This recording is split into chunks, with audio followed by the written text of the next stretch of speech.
নমস্কার বন্ধুরা, আশা করি সকলেই ভালো আছেন। আপনাদের সকলকে স্বাগত জানাই আমার এক্সট্রিম রাইডার অমিত ইউটিউব চ্যানেলে।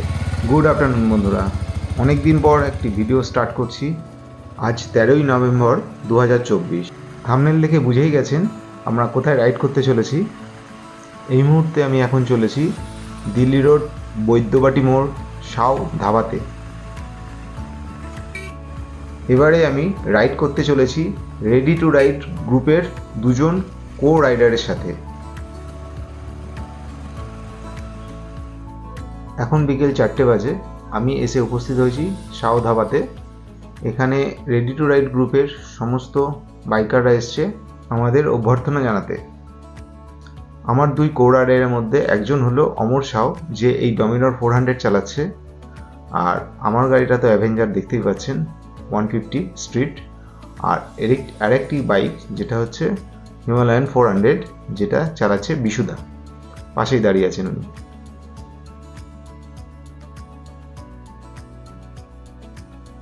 এখন বেশ কিছু ফটো সেশন হলো এবং এর সাথে সাথে প্রত্যেকটি গাড়ি আমরা সমস্ত লাইট, ব্রেক সমস্ত কিছু চেক আপ করে নিচ্ছি, যাতে আমাদের রাইডটা সুষ্ঠুভাবে আমরা স্টার্ট করতে পারি।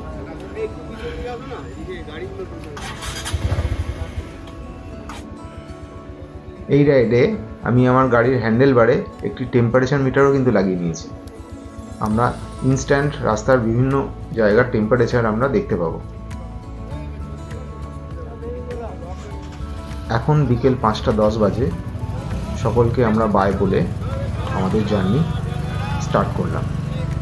সাথে থাকুন, দেখতে থাকুন এক্সট্রিম রাইডার অমিত।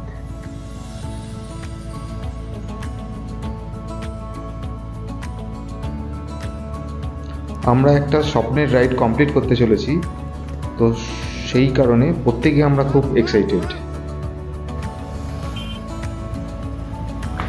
আমার কো রাইডারদের সাথে কথা হলো যে তাদের মধ্যে একজন সামনে থাকবে, একজন টেল করবে, আর আমাকে মিডলে রাখবে।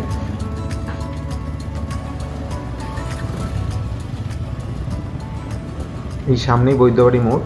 এবার আমরা ডান হাতে টার্ন নিয়ে টুয়ার্ডস তারকেশ্বরের দিকে এই যে টার্ন নিলাম, সোজা গিয়ে আমরা দিল্লি রোডে উঠব। প্রসঙ্গত বলে রাখি, আজ আমরা সারা রাত ড্রাইভ করব ঠিক করেছি। তো আমাদের রুট প্রোগ্রামটা এইরকম যে এখন আমরা সোজা বর্ধমান, দেন ধানবাদ, তারপর গয়া হয়ে আমরা পাটনা, তারপরে ওখান থেকে মুজফ্ফরপুর, দেন মতিয়ারি হয়ে রক্সল, এবং ওখান থেকে রক্সল থেকে আমরা আমাদের সমস্ত পারমিট করিয়ে আমরা যতদূর পারবো এগিয়ে যাব নেপালের ভেতর দিকে। আমি আমার গাড়িতে আগে থেকে ফুয়েল আপ করে নিয়েছিলাম, কিন্তু আমার পার্টনাররা এই ফুয়েল আপ করতে দাঁড়িয়েছে। আমাদের রাইডের প্রথম স্ট্রেচ প্রায় 150 কিলোমিটার গাড়ি চালিয়ে দুর্গাপুর টোলের পরে আমরা দাঁড়িয়েছি। এখানে একটু চা ব্রেক নিলাম, আমরা একটু চা খেয়ে নিজেদের একটু রিফ্রেশ করে আবার আমরা রওনা দিলাম। এই মুহূর্তে সময় বলছে রাত 11:50। আমরা এসে উপস্থিত হয়েছি গিরিডির হিল ভিউ ফ্যামিলি রেস্টুরেন্টে। এখানে আমরা রাতের খাবার খেয়ে পুনরায় আমরা আমাদের রাইড স্টার্ট করব। এরপর খুব সতর্কতার সাথে ফুল এনার্জি নিয়ে হোল নাইট ড্রাইভ করে পৌঁছে গেলাম পাটনা। আজ 14ই নভেম্বর 2025। সময় বলছে ভোর 5:45। আমরা এই মুহূর্তে এসে উপস্থিত হয়েছি দীঘা সোনপুর সেতুতে। এটি প্রায় 4.5 কিলোমিটার লম্বা, আর এটি স্ট্যাবলিশড হয়েছিল ফেব্রুয়ারি 2016-তে। আর এটা যেমন ওপর দিয়ে দেখছেন রাস্তা রয়েছে, ঠিক এর তলা দিয়েই রেল লাইন ব্রিজ রয়েছে। একই ব্রিজে রেল লাইন এবং গাড়ির চলাচলের ব্যবস্থা রয়েছে। ভোরের কুয়াশাবৃত এই ব্রিজের সৌন্দর্য আমাদের যেন ভাসিয়ে নিয়ে চলল।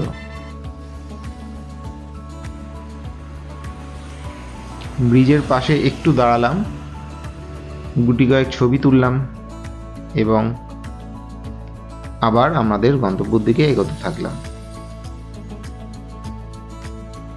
এখন বাজে 6:45।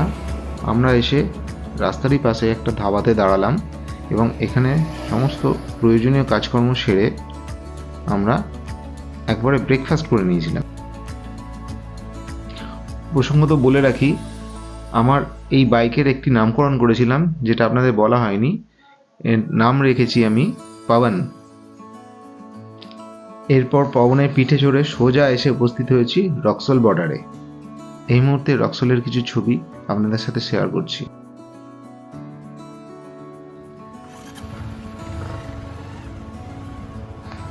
এখন সময় জানান দিচ্ছে বেলা 1টা। আমরা এই নেপালের মধ্যে প্রবেশ করলাম। এই সামনে একটু গিয়েই বাঁদিকে কাস্টম অফিস। এই কাস্টম অফিসে ঢুকে পড়লাম।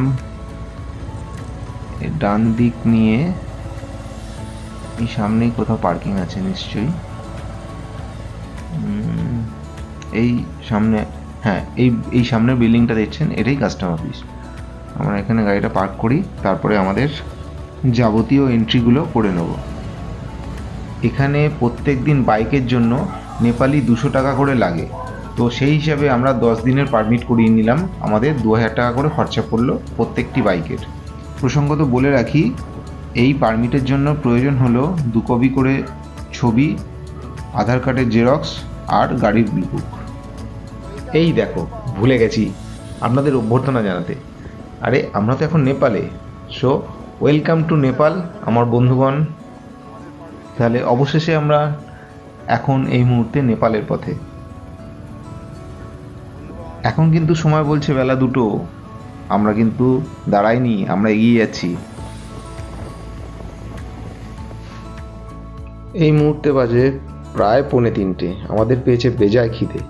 তো এইখানে দাঁড়িয়ে আমরা একটু চিড়ে ভাজা বিস্কিট খেয়ে নিলাম। তারপর আমাদের জার্নি অব্যাহত রাখলাম। এইভাবে চলতে চলতে আমরা এসে উপস্থিত হয়েছি এখন পারসা জাতীয় উদ্যানে। এটি একটা বড় জাতীয় উদ্যান। আর এই মুহূর্তে যে রাস্তাটা দেখছেন বা যেটার উপর দিয়ে আমরা চলেছি, এটা হচ্ছে মাহিন্দ্রা হাইওয়ে। এটি কানেক্ট করছে বীরগঞ্জের সাথে হাটুডার। বীরগঞ্জ থেকে যতটা এসছি, রাস্তা যথেষ্ট ভালো, সত্যি যথেষ্ট ভালো।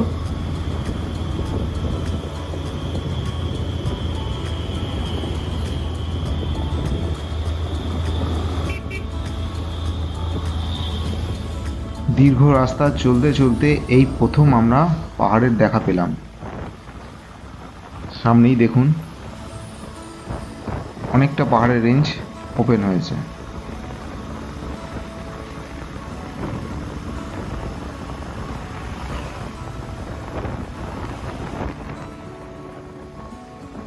সামনের এই পাহাড়ের রেঞ্জ আমাদের সারা দিনের কষ্ট যেন এক মুহূর্তে সব ভ্যানিশ করে দিল। পাহাড়ের এই অনবদ্য সৌন্দর্য আমাদের বারে বারে টেনে আনে তারই কাছে।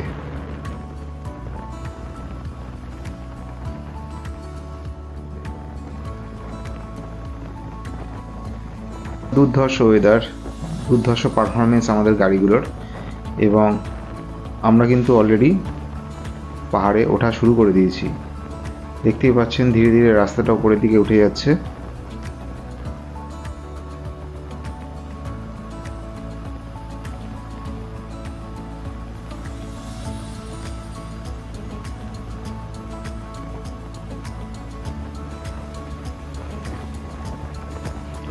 অবশেষে একটানা দীর্ঘ 23 ঘন্টা জার্নি করে আমরা এসে পৌঁছালাম হাটুডাতে। এখানেই আমাদের আজকের নাইট স্টে। আমাদের সিম তোলা, টাকা ভাঙানো সব কাজ এখানেই কমপ্লিট করব এবং পরের দিন আবার আমরা পোখরার উদ্দেশ্যে বেরোবো। তো আপনারা আশা করি সাথে থাকবেন, সঙ্গে থাকবেন এবং দেখতে থাকবেন extreme rider Amit. Thank you very much.